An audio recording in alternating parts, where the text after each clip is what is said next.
Leo tutazame mchezo kati ya Tottenham Hotspur dhidi ya klabu ya Manchester United. Tottenham Hotspur kwenye phase ya kwanza muundo wao ulikuwa wawili watatu, nyuma kulikuwa kuna masenta baki wawili, kulikuwa na Cristiano Romero pamoja na Mick van de Ven, lakini kwenye eneo la midfield kulikuwa na wachezaji wengine watatu ambao walikuwa wanaifacilitate build up. Kulikuwa na Pape Matasare, kulikuwa na Joao Parinha na pia kulikuwa na Pedro Porro. Why? Kwa sababu Manchester United walikuwa na press na watu watano, kwa mpaka hapo wanakuwa wamemechi idadi. Lakini jambo zuri sana kwenye build up ya Tottenham Hotspur, walikuwa na mtu wa ziada, ongezeko la mtu wa ziada ambaye ni goalkeeper wao Spearman, ambaye ana uwezo mkubwa sana kucheza kwa kutumia miguu, alikuwa kama Spearman. Kwa hiyo wakawa na idadi ya watu 6, kwa mpaka hapo ni numerical advantage. Faida yake ni nini?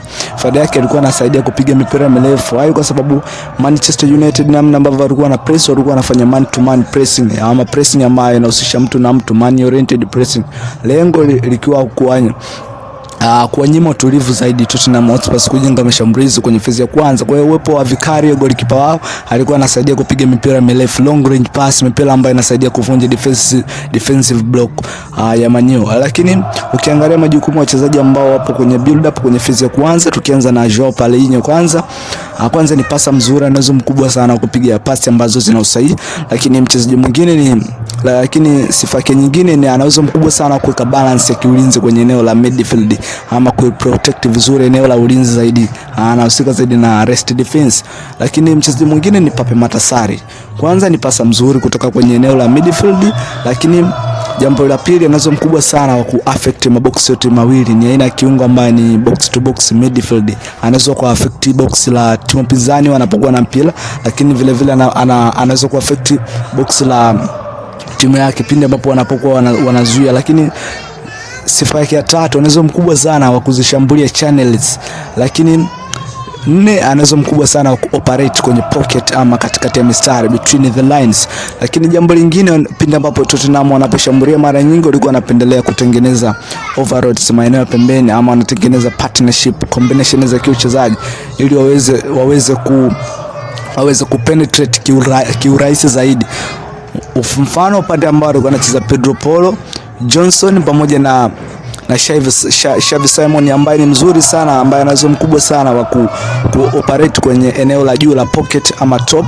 Lakini upande mwingine ni upande ambao alikuwa anacheza na Wilson Rodabet, Spence pamoja na sometime mshambuliaji Richarlison alikuwa anashuka deep ili kutengeneza combination za kiuchezaji ama triangles maeneo ya pembeni. Lengo lilikuwa kutengeneza faida ya idadi maeneo ya pembeni ili waweze zaidi kupenetrate. Lakini jambo lingine, faida ya kutengeneza combination ama partnership za kiuchezaji ni waweze kutanua mapana ya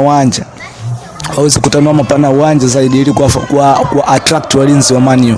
Lakini jambo lingine ambalo wananufaika nalo Tottenham wakiwa na mpira, kwanza ni kwenye mipira ya kutenga. Nazungumzia kick off, mipira kutenga, especially mipira ya kona, kwa sababu pindi ambapo walikuwa wanashambulia mipira ya kona walikuwa wanashambulia na idadi kubwa sana ya wachezaji namba mzuri.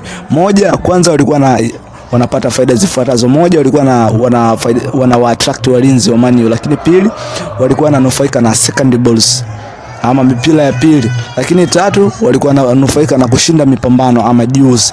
Lakini Tottenham Hotspur wakiwa na mpira, kwanza namna ambavyo walikuwa na press mara nyingi, jambo zuri zaidi kwenye pressing ambao walikuwa wanaifanya, walikuwa wana define moment ama walikuwa wanachagua nyakati za kufanya pressing, kwa sababu kuna muda walikuwa wanafanya ile high pressing na muda mwingine wanarudi kwenye zone yao ama wanafanya midfield pressing. Wakati wanafanya pressing walikuwa wanafanya pressing na watu watano, kwa sababu build up ya Manchester United ilikuwa na watu watano, kulikuwa na masenta baki watatu pamoja na viungo wawili. Na pressing ambayo walikuwa wanaifanya Tottenham Hotspur walikuwa wanafanya ball oriented pressing. Lengo lilikuwa kunyima space na muda viungo wa Manchester United kumiliki mpira katikati ya kiwanja. Na namna ambavyo walikuwa wana press mara nyingi walikuwa wanalazimisha, wakati wana press walikuwa wanaweka kivuli side moja. Lengo lilikuwa kumfanya mpinzani awe anacheza kwenye side moja zaidi. Na ina pressing traps ambayo walikuwa wanafanya wide traps. Wide traps ndio ina pressing ambayo unamfanya mpinzani wako akose muda na nafasi ya kupita katikati ya kiwanja. Lengo ni kuwafanya wacheze pembeni ama kwa fullback. Pindi ambapo wanacheza pembeni kwa fullback, tunaenda kutrigger press kwa fullback. Hapa pia tunaenda kuwazungumzia Manchester United. Manchester United wakiwa na mpira, muundo wao ulikuwa watatu wawili. Nyuma kulikuwa kuna center back wawili, kulikuwa na Luke Shaw, kulikuwa kuna Matt Delight pamoja na Harry Maguire kabla hajapata injury.